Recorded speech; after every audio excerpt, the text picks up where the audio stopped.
dia mempercayai sesuatu yang ada pada orang yang sebenarnya itu hanya Allah yang tahu masa depan itu hanya Allah. Sekarang dia minta sesuatu kepada dukun umpamanya biar bisnisnya lancar, biar masa depannya berbahagia, biar dapat jodoh yang baik, biar jodohnya bertahan lama. Langgeng Langgeng gitu kan. Cari mantra-mantranya. Dia salah.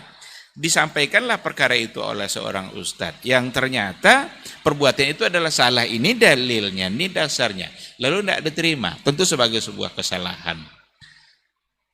Namun ketika ada seorang pesulap yang membongkar kebohongannya lalu langsung diterima, ya itu memang menggambarkan sesuatu yang bahwa manusia ini ketika disampaikan dengan lisanul hal, itu kan namanya lisanul hal, dengan fakta secara langsung, itu terkadang memang bisa lebih mempengaruhi ketimbang lisan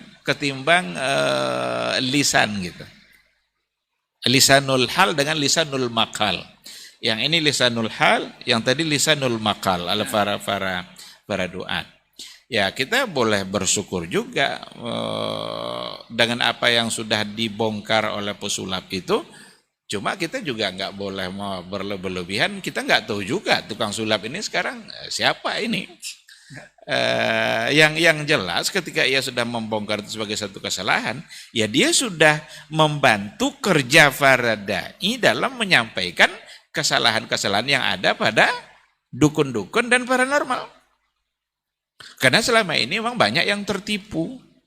Banyak orang yang percaya dengan trik-trik yang dia buatkan. Ada orang sakit, dia minta diobati, dibawanya boneka, ditusuk boneka itu keluar darah. Oh, ternyata kata pesulap, begini nih caranya, kalian sudah ditipu. Boleh kita bersyukur itu atas terbongkarnya yang tadi itu. Berarti membantu kerjanya para dai, para ustaz dalam persoalan ini. Tapi jangan membuat hal ini ustaz tidak lagi dihargai. Karena ustaz hanya bisa ngomong. Ustaz hanya bisa ngomong karena yang diomongkannya itu dia baca, dia pahami. Itu dari hadis, dari ayat-ayat Al-Quran. Tidak salah juga ketika dia tidak mampu untuk membuktikan karena memang dia tidak bergelut di bidang itu. Tentu yang bisa bergelut di bidang itu para pesulap kan. Sulap itu kan kalau dibalik kan bacanya palsu itu kan. Oleh karena itu ya jangan juga dilebih-lebihkan seolah-olah inilah yang harus dijadikan panutan, yang harus dijadikan pedoman dalam hidup. Ya salah juga. Sampai sekarang kita juga belum tahu dia itu siapa gitu. Tapi dia telah melakukan satu kebaikan dalam bentuk membongkar penyimpangan-penyimpangan yang ada pada perdukunan yang selama ini memang sudah disampaikan secara lisan tapi belum dibuktikan di lapangan. Tinggal dipadu saja. Apa yang telah dibongkar oleh pesulap itu membuat kita semakin yakin kepada ustadz-ustadz yang selama ini sudah menjelaskan kesalahan para dukun. Oh, ternyata benar-benar salah mereka itu yang ternyata dari dulu para ustadz kita juga sudah menyampaikan gitu. Jadi jangan salah sikap, ustadz menjadi diremehkan sementara pesulap menjadi dibesar-besarkan karena itu. Kita nggak tahu juga apa yang ada di balik sikap yang datang dari seorang pesulap. Apalagi sekarang zaman media kan. Zaman media, zaman dimana kita harus viral. Kalau viral nanti bisa di YouTube kan. Kalau YouTube sudah beredar bisa uang masuk.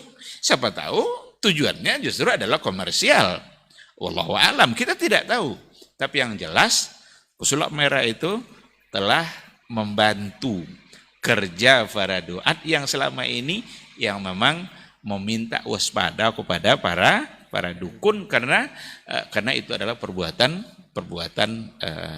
syirik. Setidaknya satu nilai plus itu menguatkan kita kepada perkataan-perkataan para duat kita Ustaz ya. Iya. Bahwa itu memang perbuatan syirik. Membuat kita semakin hormat kepada para ustadz kita yang sudah dari dulu menyampaikan salah. Oh, rupanya kita aja yang dari dulu nggak mau nerima gitu kira-kira.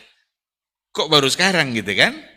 Nah, jadi harus sikapnya seperti itu, bukan malah kebalikannya merendahkan ustadz yang hanya bisa ngomong, tidak bisa membuktikan. Ya kita nggak bisa menuntut lebih dari para ustadz kita, daripada dai-dai, tidak bisa kita tuntut lebih daripada itu karena dia tidak punya kemampuan untuk bersulap. Kalaulah semua ustadz pandai pula bersulap, jangan-jangan nanti justru diragukan keustazannya atau keulamaannya, membuat orang justru menjadi merendahkan mereka. Dan mudah-mudahan setelah ini para ustadz jangan juga belajar sulap, Ustaz ya. Nggak mesti juga gitu. Nggak mesti juga. Dan mudah-mudahan ini seperti kata Ustadz tadi menguatkan kita bahwa perkataan yang disampaikan oleh para dai kita itu memang berdasarkan Al-Quran dan Sunnah, dan itu memang benar perbuatan syirik. Setidaknya pesulap merah ini boleh dikatakan sekarang sudah membantu satu kerja dari para duat kita untuk menyampaikan yang hak ini. Kemudian Babat TV Sunnah, belajar agama baru alif.